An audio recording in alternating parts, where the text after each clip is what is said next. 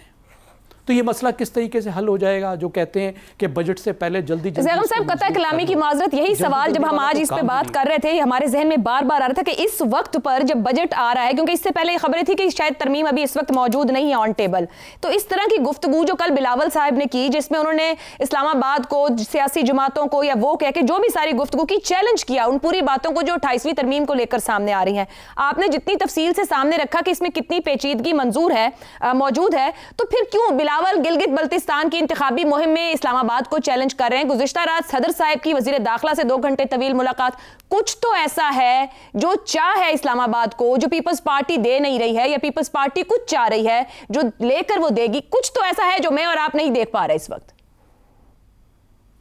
نہیں، ہم دیکھ پا رہے ہیں. کیوں نہیں دیکھ پا رہے؟ دیکھیں، ہمیں نظر آ رہا ہے کہ وفاق نہیں چل رہا. ہمیں نظر آ رہا ہے کہ بار بار شدید بحرانوں کی زد میں آ رہا ہے ملک. اس وجہ سے آ رہا ہے کہ وفاق کے پاس پیسہ ہی نہیں ہے.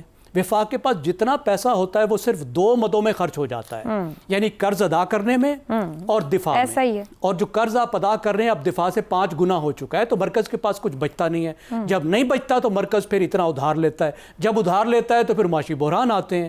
اور اب اس کا حل یہ ہے کہ مرکز، صوبے سب بیٹھ کے پوری ملک کی جو الیٹ ہے، درست ہو گیا، مگر اس کے ٹائم درکار ہے جہاں سب اپنا یس کریں، باہر نکالے. بالکل ٹھیک ہے، بالکل ٹھیک ہے، لیکن ایک ٹائم کے ساتھ ہوگا کہ بجٹ سے چند گھنٹے پہلے یا 2 دن پہلے. بالکل ٹھیک، درست. مسائل موجود ہیں مگر حل کرنے کا طریقہ کار نہیں نکالا. کئی مہینوں سے معاملہ ہونا چاہیے تھا. بالکل درست ہو گیا. اس پہ بیٹھ کے یہ سب چیزیں طے ہونی چاہیے تھی، آگے بڑھنا چاہیے تھا، اور سوال یہ ہونا چاہیے کہ ملک کو کیسے چلائیں. بالکل ٹھیک ہے. NFC کو آپ نے بنا دیا ہے کالا باغ ڈیم، تو آپ یہ بتائیں 800 ارب روپے جو بے نظیر انکم سپورٹ کے، وہ آپ کیوں نہیں اٹھانے کو تیار؟ ٹھیک ہو گیا. شہزاد چودھری صاحب ہر چیز کو اسلام آباد سے چلانا چاہتے ہیں، پھر گوادر اور کراچی کو بھی اسلام آباد سے چلوانا چاہتے ہیں. یہ کہہ رہے ہیں بلاول بھٹو کہ عوامی جلسے میں کھڑے ہو کر وفاقی طاقت کے مراکز کو براہ راست چیلنج کر رہے ہیں. کیا یہ سکت بھی رکھتے ہیں؟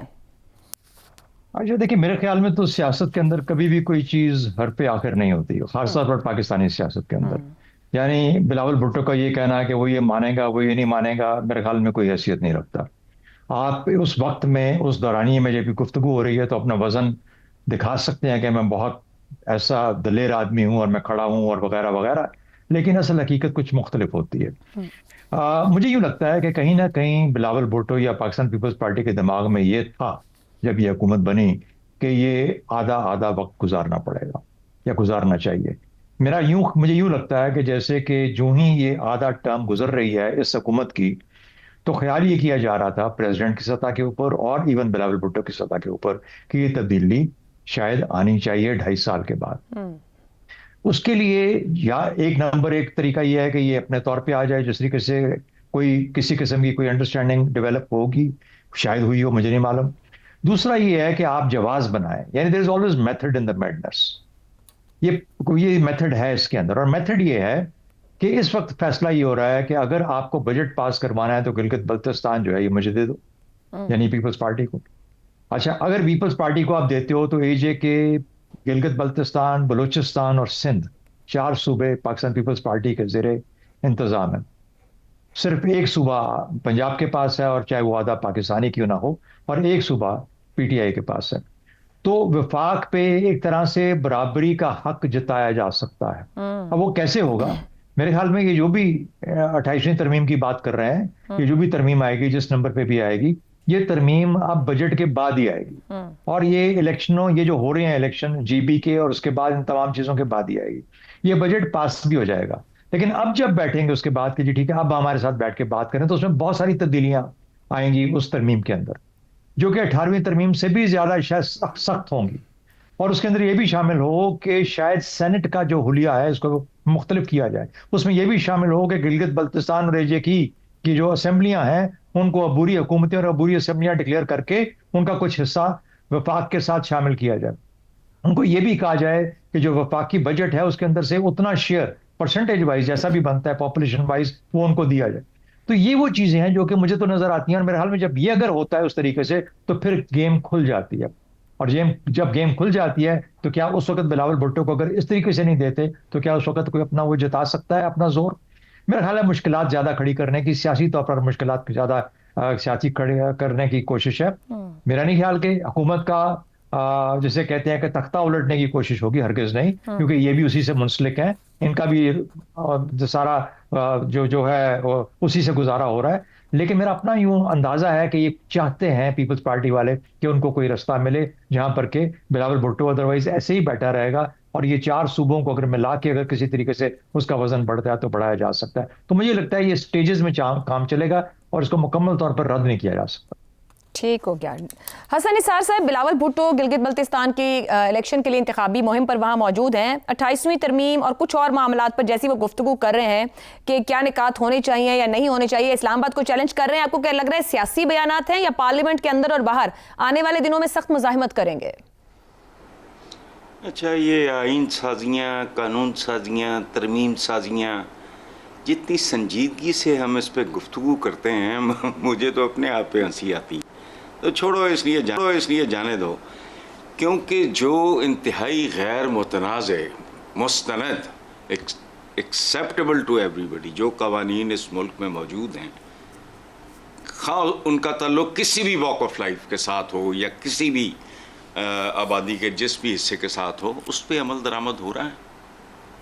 کیا لے کے بیٹھ جاتے ہیں؟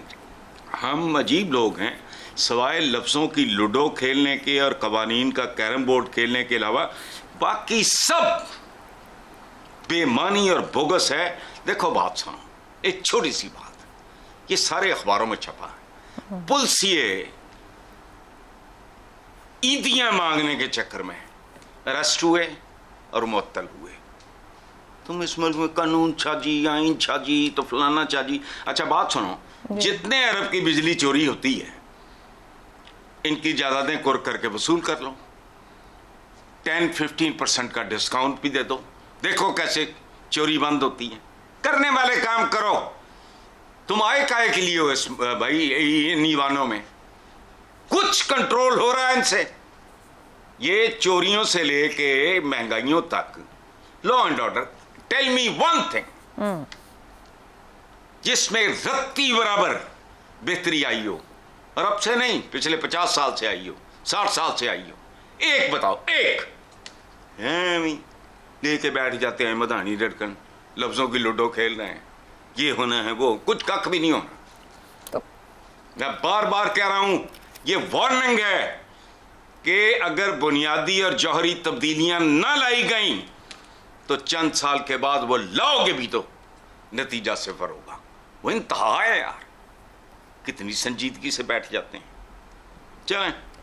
رضا رومی صاحب, ہم نے ایک معاملہ دیکھا گزشتہ سالوں میں کہ نہروں کی معاملہ تھا جہاں پر پیپلز پارٹی نے دیر کی, اور وہاں کے جو لوگ تھے سندھی نیشنلسٹ کہہ لیں, جس کو پیپلز پارٹی نے غلطی سمجھتے ہوئے اپنے آپ کو پوائنٹ آف ویو کو چینج کیا اور شاید پولیٹیکل گین بھی لیا. بات اس لیے کر رہے ہیں کیونکہ جب بلاول بھٹو بھی آج تقریر کر رہے ہیں, گفتگو کر رہے ہیں, پولیٹیکل کاسٹ ساؤنڈ کرتا ہے کہ پیپلز پارٹی کو کہیں نہ کہیں لگ رہا ہے کہ اس کو پولیٹیکل کاسٹ پڑ رہی ہے ان معاملات کی یا وہ باتوں کی جو 28ویں ترمیم کے ذریعے اس تک آ رہی ہیں جس پر اس کو ساتھ دینا ہے.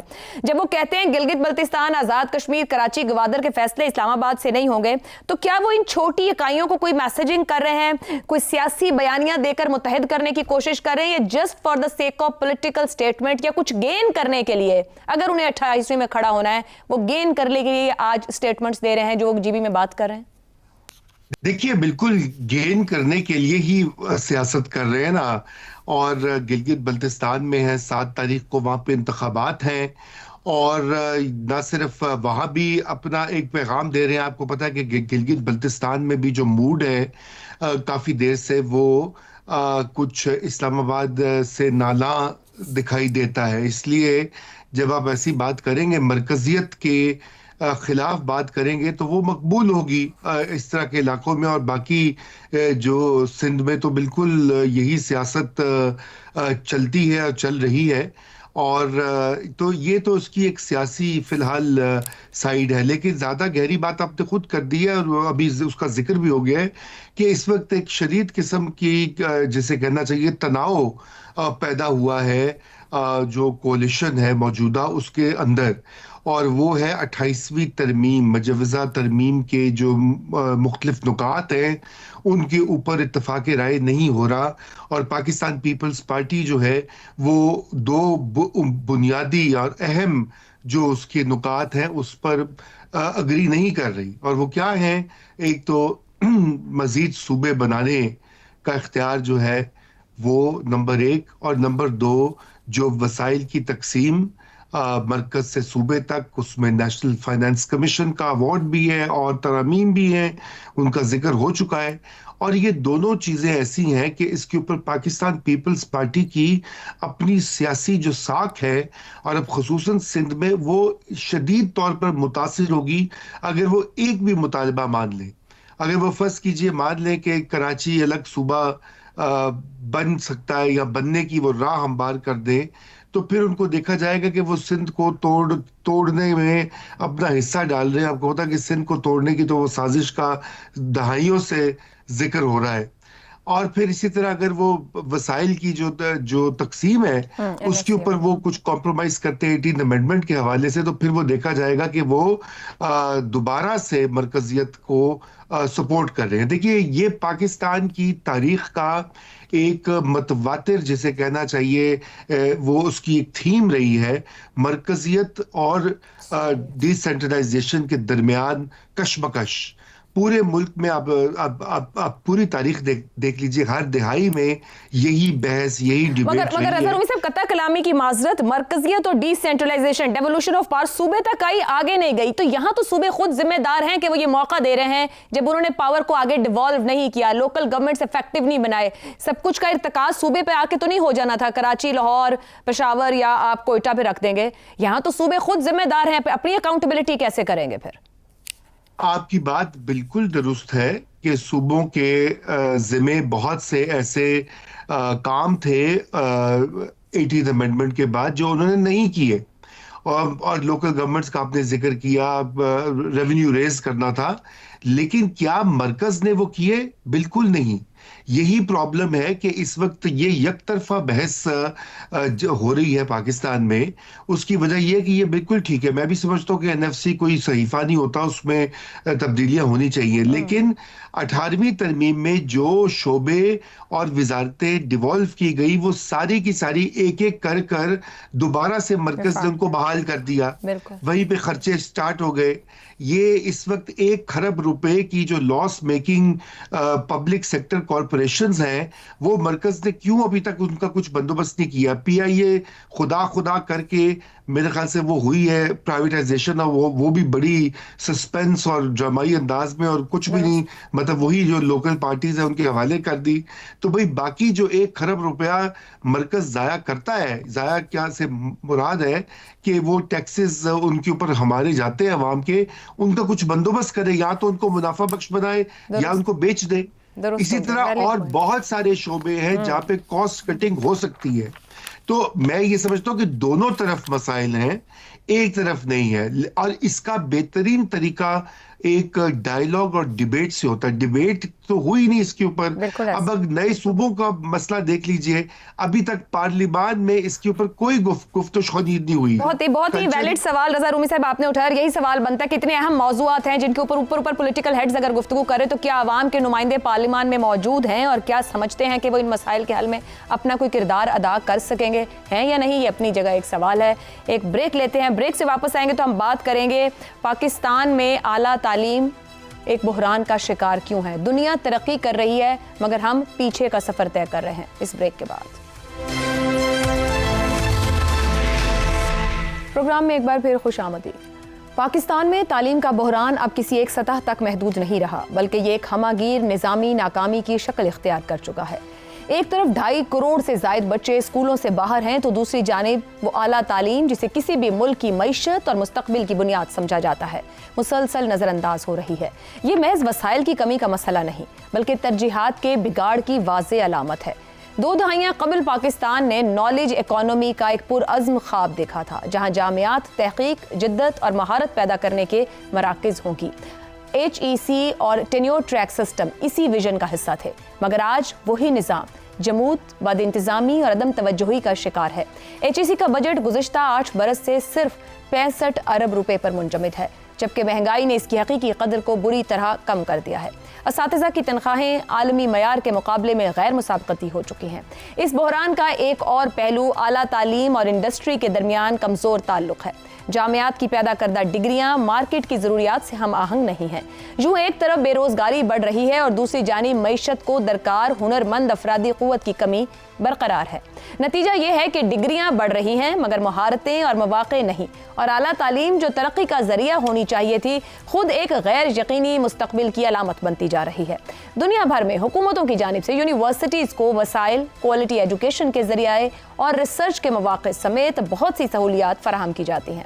یونیورسٹی سے گریجویٹ ہونے والے نوجوان اپنی سروسز سے ملکی صنعت میں اہم کردار ادا کرتے ہیں۔ IT، اکاؤنٹنسی، میڈیکل جیسی سروسز دنیا کو فراہم کر کے طالب علم اربوں ڈالرز ملکی صنعت کے لیے جنریٹ کرتے ہیں، مگر ہم اس میدان میں کہیں پیچھے ہیں۔ 2018 میں 14% پڑھے لکھے نوجوان بے روزگار تھے، جبکہ اب یہ نمبر 18 سے 20% تک پہنچ گیا ہے۔ ایسے میں اہم سوال یہ ہے کہ جب دنیا میں سائنس اور ٹیکنالوجی کا انقلاب آ چکا ہے تو ایسے میں وہ ملک جس کی 65% سے زائد آبادی نوجوانوں پر مشتمل ہے، وہاں اعلیٰ تعلیم میں جدت لا کر نوجوانوں کی صلاحیتوں سے فائدہ کیوں نہیں اٹھایا جا سکا؟ کیا اعلیٰ تعلیم اور اسکل بیسڈ ایجوکیشن میں بہتری کے بغیر ملکی صنعت کو ترقی کی راہ پر لایا بھی جا سکتا ہے؟ سوال تو یہ بھی ہے کہ ہم تعلیمی میدان میں حال اور مستقبل کی ضرورت کے حساب سے آخر تیاری ہی کیوں نہیں کرتے؟ اسی پر پینل کے سامنے سوال رکھیں گے۔ دنیا میں آئے روز علمی اور تحقیقی انقلابات، پاکستان میں اعلیٰ تعلیم کا شعبہ مسائل کا شکار، ڈگریوں کی بھرمار، نوکریاں ناپید، اعلیٰ تعلیم میں جدت ہماری ترجیح کیوں نہیں؟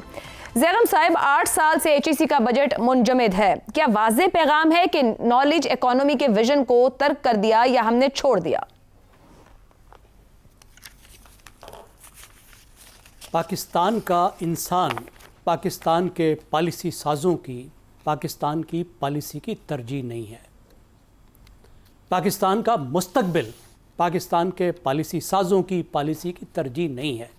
چھوڑا اس چیز کو جاتا ہے جس کو پکڑا گیا ہو۔ پاکستان کے پالیسی سازوں نے کبھی تعلیم کو، اعلیٰ تعلیم کو، نوجوانوں کو، فن کو، ہنر کو، ریسرچ کو کبھی اپنا مطمع نظر بنایا ہی نہیں ہے۔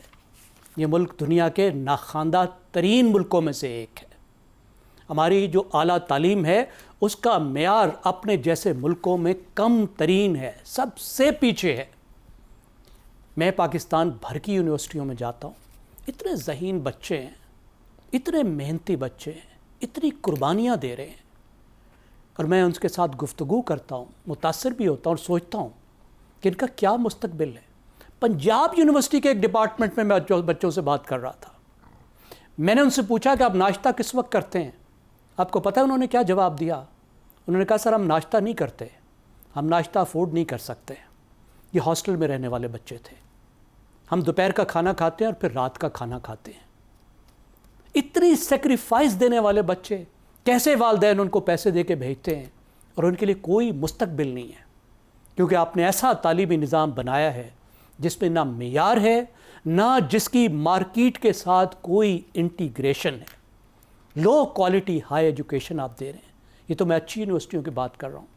ایک ایک ضلع میں آپ نے یونیورسٹی بنا دی ہے، وہ ڈپارٹمنٹ بنا دیے جن کے لیے کوئی نوکریاں نہیں ہیں، جہاں پڑھانے کے لیے کوئی استاد نہیں ہے، جہاں پہ آپ فنڈ دینے کو تیار نہیں ہیں۔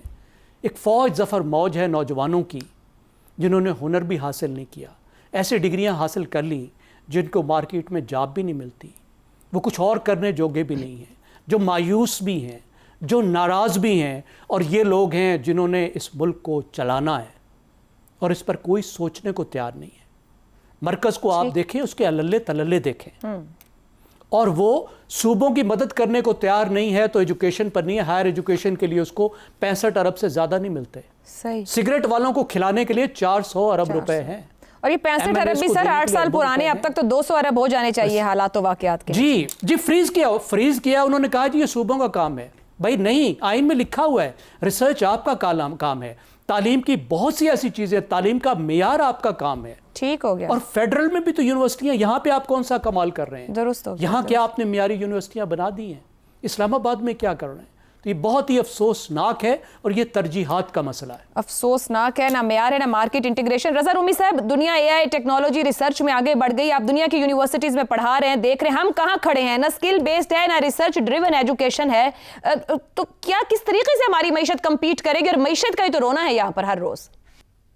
اس میں کوئی شک نہیں ہے کہ پاکستان میں جو سب سے بڑا کرائسس ہے وہ نہ صرف تعلیم کا تو ہم ذکر کرتے ہی ہیں, بلکہ جو آپ نے سکلز کا ذکر کیا ہے کہ آخر ایسے کیا ہنر سکھائے جاتے ہیں نوجوان نسل جو ہے, چاہے وہ ہائی اسکول میں ہو یا کالج میں ہو, اور وہ باہر نکل کر کیا ان کی ڈگریاں یا ڈپلومے جو ہیں ان کو نوکری دلوا سکتے ہیں پاکستان میں یا پاکستان سے باہر. یہ سب سے بڑا سوال ہے, کیونکہ ان گنت ڈگریاں اور ان گنت یونیورسٹیاں جو ہیں وہ شروع ہو گئی ہیں پاکستان میں یہ جب سے پالیسی بدلی ہے. اول تو ان کا معیار جو ہے اس کے اوپر کوئی چیک نہیں ہے, اور اب تو حتیٰ کہ یہ اس بات سے بھی خوف آتا ہے کہ میڈیکل تعلیم جیسی اہم ڈگریز جو ہیں خدا جانے وہاں پہ ریگولیشن کا کیا حال ہے, کیونکہ اگر باقی ہی یونیورسٹیز جیسا ہے تو پھر تو اللہ ہی حافظ ہے پاکستان میں جو ڈاکٹرز نئے مارکیٹ میں آ رہے ہیں. اور تو لیکن آپ اس کو بھی چھوڑ دیجئے, وہ تو بہت اسپیشلائز قسم کی تعلیم ہے. عام طور پر ہی یہی فقدان ہے کہ ہماری ڈگریز اور تعلیم جو ہیں وہ لیبر مارکیٹ کے لیے تیار نہیں کرتے نوجوانوں کو. اور یہی سب سے بڑا جو مسئلہ بھی پاکستان میں روزگار کا ہے, اور یہ مس میچ ہے یہاں پر کہ آپ کو نوکریاں ہر کسی کو چاہیے اور جس قسم کی نوکریاں چاہیے وہ موجود نہیں ہیں, اور اسی وجہ سے کئی اور جو ہمارے رجحانات ہیں وہ بھی اس میں آڑے آتے ہیں, کیونکہ بہت سے لوگ ابھی بھی سمجھتے ہیں کہ سرکاری نوکری جو ہے وہ بہترین روٹ ہے آگے ترقی کا یا ایک اچھی زندگی کا. اتنی دہائیوں میں کہ سرکاری نوکری ایک بہترین روٹ ہے اور وہاں پہ بھی کوئی معیار نہیں رکھا گیا. ایک بریک لیتے ہیں, بریک کے بعد گفتگو آگے بڑھائیں گے. پروگرام کے آخری حصے میں ایک بار پھر خوش آمدید. حسن نثار صاحب, کیا پاکستان کا تعلیمی نظام واقعی اصلاح کے قابل ہے یا ہم ایک لاسٹ جنریشن کی طرف بڑھ رہے ہیں؟ دیکھو, پہلی بات تو یہ ہے کہ یہاں کہیں کوئی کسی قسم کا بھی نظام نہیں ہے, اور یہ جو بات آپ نے کی ہے صرف آپ کا نہیں پورے عالم اسلام کا مسئلہ ہے, اور اس کا بیڑا غرق اللہ اس کو برباد کرے. شیخ الاسلام نے کیا تھا عثمانیوں میں, آٹومنز کا, اس بدبخت نے پہلا پرنٹنگ پریس جو ٹرکی میں لگا اس نے فتویٰ دے کے بند کرا دیا کہ جی کل یہاں قرآن بھی چھپے گا, اور پھر اس زمانے میں وہ آپ کو نہیں پتا پرنٹنگ کا, تو وہ پانی پھر ظاہر ہو جاتا ہے باہر, توہین ہوگی. پھر اس نے بند کرایا میڈیکل کالج کہ یہ مسلح اسلام میں حرام ہے. وہ کون بدبخت تھے؟ ایسے ہی لوگ آج بھی موجود ہیں. دیکھو بات سنو, ہمیں ایٹمی طاقت کا بہت شوق تھا, and there are reasons, لیکن علم اقرا سے شروع ہونے والے دین کا حال ہے یہ, اس کے نام نہاد ماننے والوں کا. اقرا, پڑھ. اچھا, علم سائنس ٹیکنالوجی جائے بھاڑ میں, جب کہا گیا پڑھ اور ساتھ کہا گیا علم حاصل کرو چاہے چین تک جانا پڑے, اتھے تسی فقہ تے حدیث پڑھن جانا سی. ہر علم ہے. ہم بہت جاہل لوگ ہیں, یہ دنیاوی علوم ہے, یہ دینی علوم ہے. وہ جدا دین ہے وہ دی دنیا ہے. اچھا, آپ نے کہا اعلیٰ تعلیم, اعلیٰ تعلیم میں تھے کہ تھے؟ پہلے تو یہ بتاؤ بی بی, یہاں تو ادنا تعلیم کی بھی پیروڈی, تعلیم کی بھی پیروڈی اور میمیکری چل رہی ہے, اور جو مہنگے ترین سکولز ہیں, میں ڈسا ہوا ہوں اس کا,